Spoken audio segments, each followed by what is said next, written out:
여기 부모도 못 말린다는 최악의 망나니인 독일 딸이 있습니다.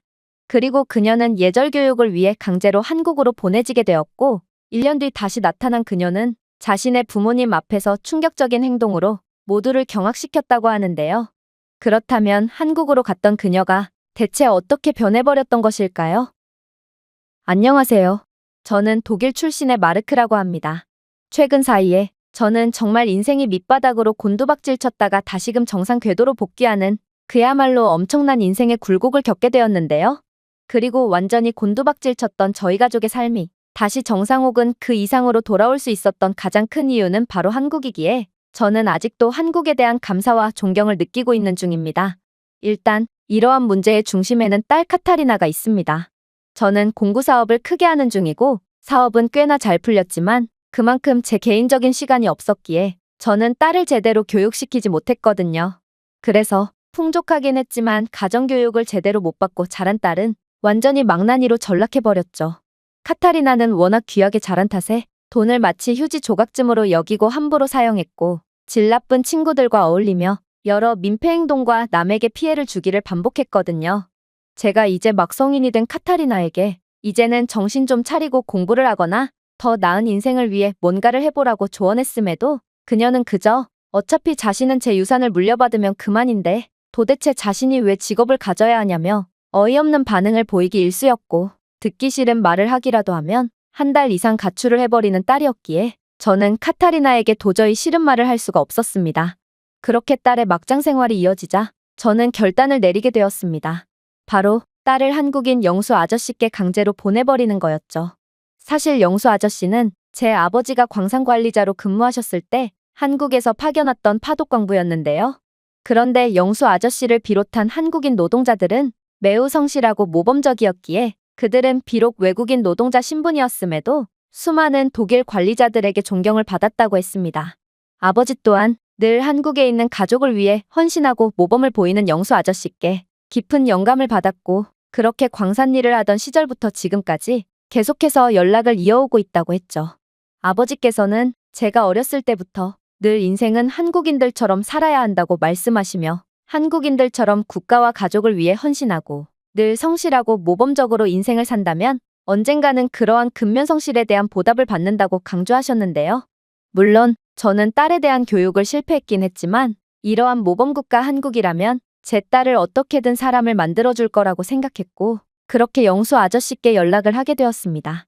영수 아저씨는 파견 종료 후 한국에서 기술자로 일하시다가 지금은 나이가 드셔서 인력사무소를 차린 뒤 아직까지 성실하게 근무를 하고 계시다고 했는데요. 영수 아저씨는 나이가 드셨음에도 아직도 매우 정정하시다고 했고 아무래도 저희 아버지는 현재 힘이 없어서 걷기조차 버거워하시는 것을 고려해본다면 한국인은 무척이나 강한 민족인 것 같아 보였습니다. 아무튼 그렇게 연락을 받으신 영수 아저씨는 제가 지불하겠다는 수고비 명목의 돈도 전부 거절한 채 한국에서 유대감이란 절대적인 개념이고 친구의 아들이 부탁하는데 무슨 돈을 받냐며 만약 카타리나가 한국에 온다면 딸은 굳이 자신이 교육하지 않아도 저절로 한국인들의 모습을 본받게 될 거라는 놀라운 말을 건네셨는데요. 저는 영수 아저씨가 고령의 나이임에도 아직까지 독일어를 일부 기억하고 있다는 점에 깜짝 놀랐고 어느 정도의 영어까지 구사한다는 점에 충격을 받기도 했습니다. 아무래도 한국인들은 제가 생각했던 것 이상으로 우수한 민족이라는 생각이 들었고 이런 한국이라면 이미 교육의 때가 한참이나 지난 카타리나라도 한국에서 제대로 된 교육을 받을 수 있을 거라는 기대가 들었거든요. 당연히 카타리나는 한국행을 거절할 게 뻔했으므로 저는 그녀에게 한국으로의 여행을 가자는 거짓말을 하며 억지로 한국으로 데려가게 되었죠. 사실 비행기 안에서 저는 이게 정말 맞는 건가 하는 의구심을 지울 수가 없기도 했습니다. 저는 한국에 대해 아버지께 말로만 들었지 한국에 대해 아는 것은 그다지 많지가 않았거든요. 어쩌면 한국은 범죄가 일상화된 매우 위험한 국가일 수도 있을 테고 만약 그런 국가라면 여자, 게다가 외국인인 카타리나의 한국행은 분명 독이 될 것이 분명하겠죠. 그러나 저는 한국에 도착하자마자 경악을 금치 못할 장면을 목격하고 그대로 입을 다물게 되었는데요. 왜냐하면 저희는 분명 늦은 밤에 한국에 도착했음에도 한국은 말도 안 될 정도로 안전한 모습을 자랑하고 있었기 때문입니다. 분명 독일에서는 해가 짐과 동시에 공원과 골목길 같은 폐쇄적인 공간을 중심으로 범죄 행위가 일어나기 시작하는데요. 새벽에 동이 트기 시작하면 이러한 골목길과 공원, 심지어 길가 대로변에도 정체불명의 주사기들이 흩날리고 있으니 밤이 된 독일의 주인은 분명 일반적인 사람들이 아니고 범죄자들에게 소유권을 빼앗겼다고 봐도 과언이 아닐 것입니다. 그러나 한국은 그런 독일과는 차원이 달랐습니다. 분명 이렇게나 늦은 시간이라면 각종 범죄가 만연한 우범지대의 모습을 보여주고 있어야 정상이지만 한국의 밤길은 그러한 위험의 징후가 전혀 보이지 않았거든요. 주사기가 널브러져 있고 정체불명의 연기로 시야 확보조차 힘들 정도여야 될 밤공원은 웬 초등학생들과 여러 가족들이 다양한 건전한 활동을 하며 하루를 마무리하고 있었고 금방이라도 범죄 행위가 일어나야 정상인 으슥한 골목길은 책가방을 맨 여자아이들조차 아무런 위험을 느끼지 못한 채 이어폰까지 꼽으며 안전하게 길을 통과하고 있었죠. 알고 보니 한국은 세계에서 가장 치안이 좋은 국가로 정평이 나 있을 뿐더러 이러한 최고의 치안에 더해 한국의 거리, 공원, 공공장소를 따라 300m마다 밝게 빛나는 비상 전화국이 설치되어 있어 누구나 즉시 지역 경찰과 연락을 할 수 있도록 인프라를 구축해 놨다고 했는데요. 전화는 고도의 GPS 추적 및 AI 조정 배포 덕분에 평균 응답 시간이 2분 미만인 즉각적인 지원 파견을 조치할 수 있고 한국의 이러한 높은 수준의 치안력은 안 그래도 손에 꼽힐 정도로 낮은 한국의 범죄율을 아예 일말의 범죄의 가능성조차 없게끔 하고 있다고 했죠. 그야말로 한국은 제 딸을 믿고 맡겨도 아무런 문제가 없을 최적의 국가였다는 것입니다. 물론 한국은 이미 AI 기술 분야에서 세계 최고의 자리를 차지했다는 것도 한국의 안전을 더욱 강화하고 있었는데요. 일일이 인력을 투입해서 치안을 강화하는 다른 국가들과는 달리 한국은 인력 대신 AI가 치안을 보장하는 공공안전 인프라를 구축해둔 상태였거든요. 한국의 CCTV는 얼굴 인식 및 행동 분석 기능이 탑재되어 있고 AI는 이러한 분석 기능을 통해 범죄의 징후를 사전에 포착한 뒤 그대로 의심되는 상황을 경찰 당국에 알림으로 보내주고 있다고 했습니다. 이 말인즉슨 한국은 24시간 사각지대 없이 모든 곳에서 사람보다 정교한 CCTV가 상황을 지켜보고 있다는 말이고 이런 한국에서 범죄를 저지르는 건 아예 불가능하다는 것을 뜻했죠. 또한 한국은 인력이 투입되기 어려운 외딴 지역이나 복잡한 지역의 경우 긴급 드론을 통한 수색을 지원하고 있으므로 더욱 빠른 조치를 취할 수 있다고 했는데요. 그야말로 카타리나가 한국에 간다는 것은 독일보다 훨씬 안전한 천국과도 같은 곳으로 가는 것과 다름없다는 말이었고 제가 걱정할 것은 아무것도 없다고 할 수 있었습니다. 그렇게 저는 영수 아저씨의 집에 도착하게 됩니다. 사실 저는 영수 아저씨를 처음 만난 상태였는데요. 그러나 영수 아저씨는 처음 보는 저를 마치 친아들처럼 대해주시며 엄청난 환대를 베풀어 주시더군요. 일단 음식부터가 그랬습니다. 사실 개인주의 문화에 찌들어 있는 독일은 아무리 손님이 집에 찾아온다고 해도 통 음식을 내오지 않는데요. 그저 선심 쓰듯 기본적인 커피나 음료수 몇 잔 내오는 게 다죠. 그러나 저와 한국인 영수 아저씨는 처음 보는 사이였음에도 그저 제가 자신의 친구의 아들이고 카타리나는 친구의 손녀라는 이유만으로 상다리가 부러질 정도로 많은 음식을 차려주신 상태였습니다. 그중 가장 기억에 남는 요리는 단연 양념갈비였죠. 완벽하게 재운 갈비는 그 향만으로도 모든 음식을 압도하고 있었거든요. 영수 아저씨가 만든 양념갈비는 완전히 씹기도 전에 입에서 사르르 녹아 없어질 정도로 이건 단순한 음식이 아니라 예술과 다름없는 모습을 자랑했습니다. 자신은 돈이 많으니 매일 새로운 음식을 먹지 않으면 안 된다며 잔뜩 허세를 부리곤 했던 카타리나 또한 양념갈비만큼은 무척이나 마음에 들었는지 그녀는 독일에 돌아가서도 매일같이 갈비를 먹겠다며 양념갈비를 만드는 법을 알려달라는 번역 앱을 건네며 영수 아저씨에게 조르기도 했는데요. 하지만 갈비를 만드는 데는 엄청난 시간과 노력이 필요하다는 점을 알게 된 카타리나는 그저 고개를 푹 숙이며 저보고 갈비 레시피를 대신 배워오라는 무책임한 말을 내뱉을 뿐이었습니다. 그 다음 음식은 바로 삼겹살이었어요. 분명 갈비가 아직 많이 남았음에도 영수 아저씨는 한국에서는 손님을 위해 이 정도 대접을 하는 것이 기본이라며 그릴에 불을 붙이기 시작하셨는데요.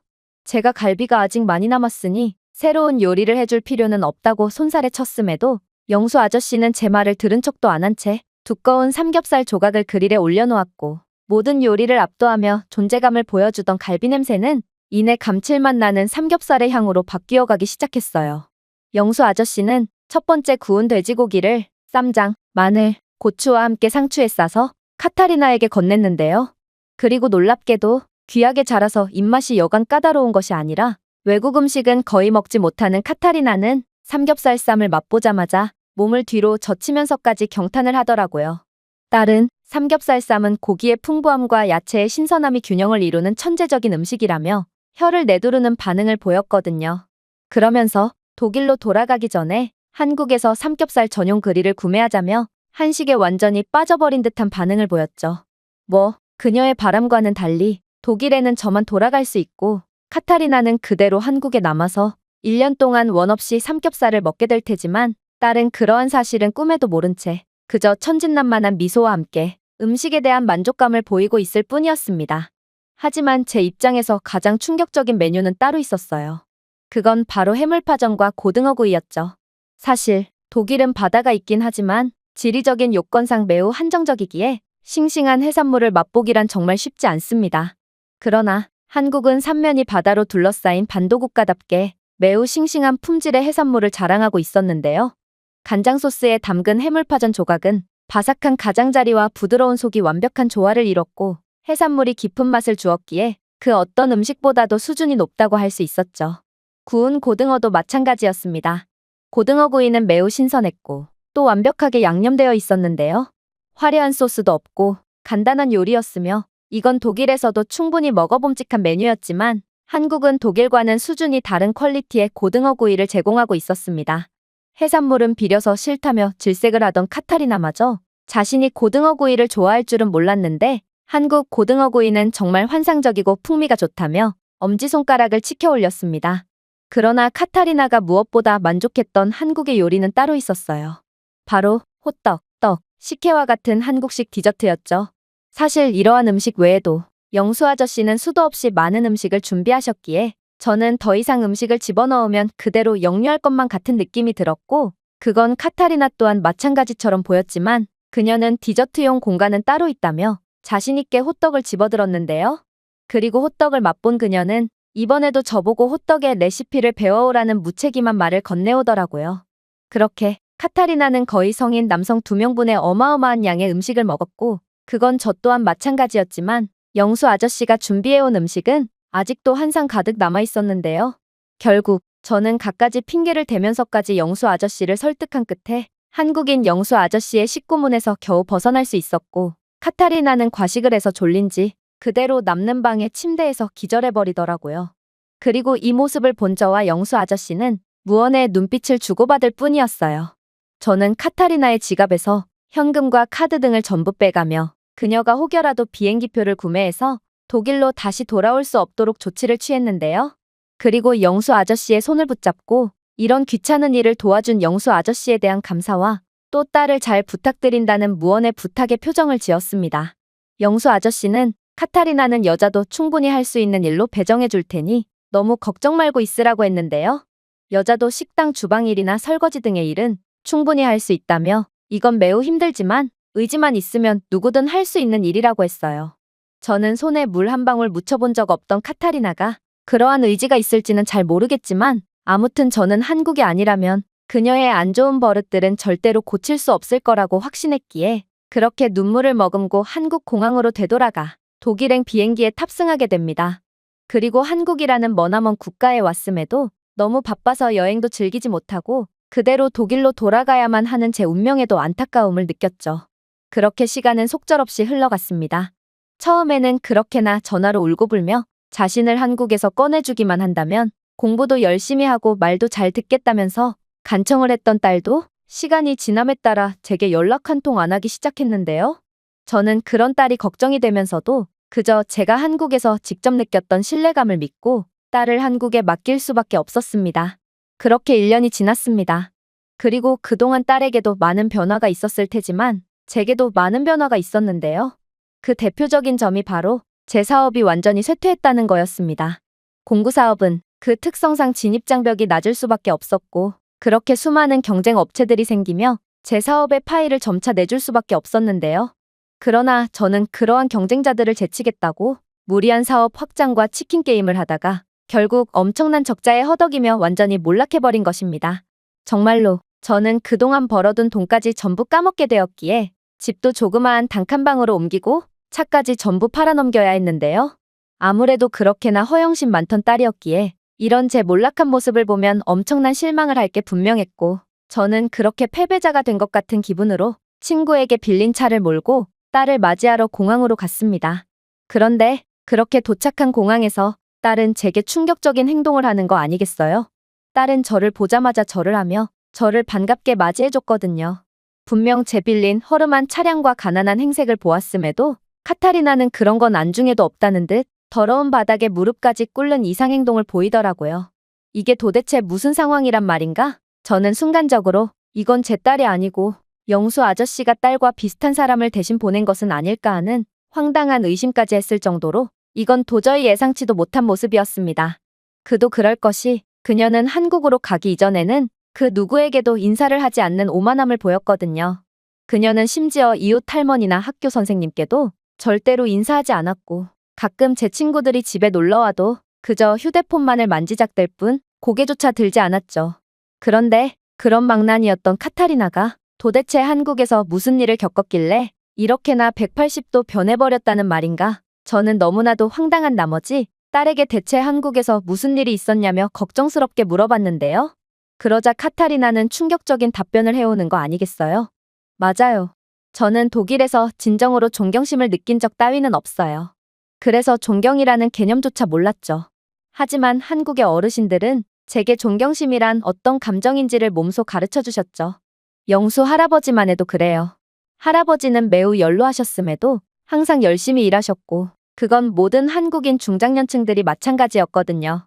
이들은 나이가 들었음에도 새벽 시간과 휴일 등을 가리지 않고 늘 가족을 위해 최선을 다해 일했거든요.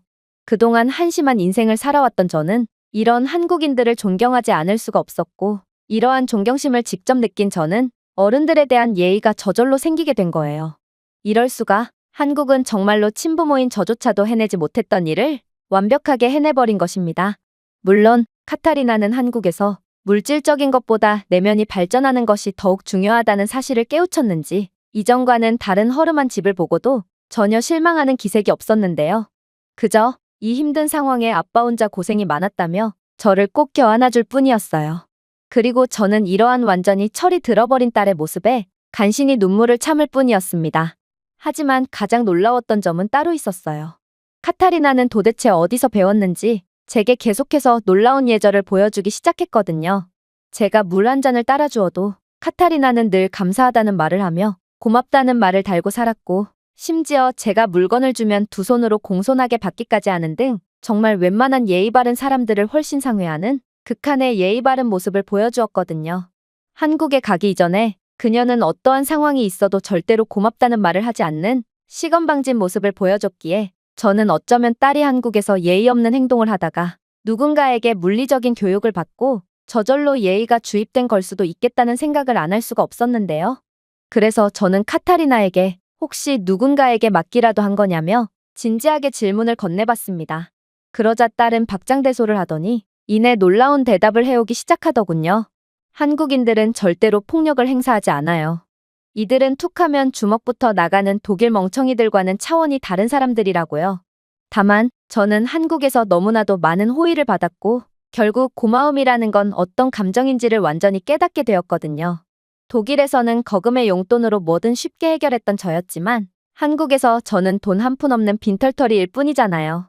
그런데 한국인들은 그런저라도 늘 사랑해주고 친절을 베풀어줬죠.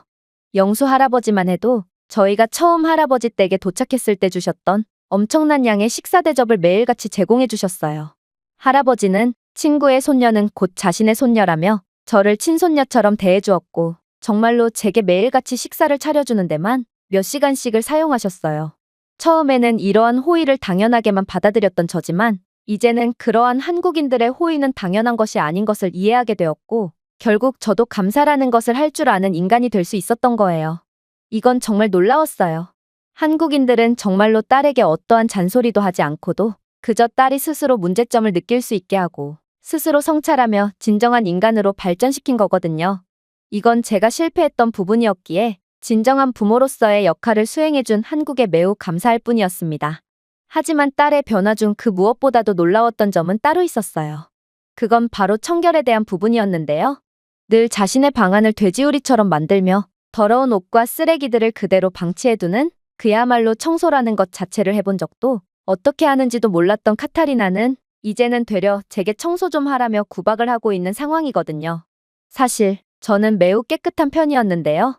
3일에 한 번 샤워해 일주일에 한 번 세탁을 할 정도면 독일에서는 상위 1% 정도의 청결 수준이라고 볼 수 있거든요. 그러나 한국에서 완전히 변해버린 카타리나에겐 그런 저도 시원치 않던 모양이었습니다. 아빠, 제발 청소 좀 하고 살아요. 도대체 설거짓거리는 왜 자꾸만 모아두는 거예요? 그리고 분리수거는 왜 안 하는 거예요? 아빠 같은 사람 때문에 지구온난화가 가속되고 있는 거라고요. 또 세탁물은 몇 주나 모아두는 거고 샤워는 대체 언제 할 거죠? 제발 기본적인 청결은 좀 지키자고요. 그녀의 말에 저는 믿을 수가 없다는 표정으로 당신은 대체 누구고 내 딸은 어디에 있는 거지? 빨리 바른 대로 말하지 못해라며 얼빠진 반응만을 보일 뿐이었는데요. 오히려 몇 주에 한 번 머리를 감는 건 그녀였지만 한국에 갔다 온 카타리나는 완전히 새 사람으로 바뀐 채 돌아온 셈이었거든요. 그러자 카타리나는 이번에도 박장대소를 하며 예전에 자신은 잊어달라고 말해오더라고요. 한국인들은 상상 이상으로 깨끗했고 저는 한국인들과 어울리기 위해 깨끗하게 지낼 수밖에 없었어요. 정말로 제가 독일에서 있던 대로 더럽게 지냈다면 저는 한국에서 따돌림을 당할 것 같았다니까요. 물론 착한 한국인들이 정말로 따돌림을 시키지는 않았을 테지만 말이에요. 일단 한국인들은 식사 직후에 곧바로 설거지를 하곤 했는데 요즘 제가 설거지를 도맡아서 하는 것도 이러한 한국에서의 경험이 몸에 배어서인 거예요.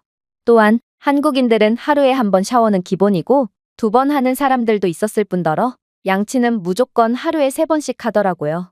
당연히 청소는 거의 습관처럼 굳어졌죠. 저는 이런 한국인들을 따라하느라 처음 몇 개월은 지옥 같은 하루하루를 보내야 했지만 이제 적응이 되니 이것만큼 청결하고 우수한 문화도 없는 것 같아요.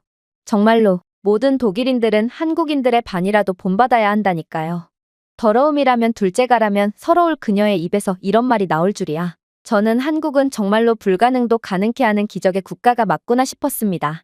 불과 수십 년 전까지만 해도 독일로 인력 수출을 하던 나라가 현재는 전통적인 기술 강국인 독일보다도 더욱 강력한 기술을 갖게 되었을 뿐만 아니라 훨씬 더 부강한 나라로 발돋움한 것만 봐도 한국의 저력은 제가 상상했던 것 이상으로 강하고 이 나라의 민족 자체가 잠재력과 기적의 상징이라고 할 수 있던 거였죠.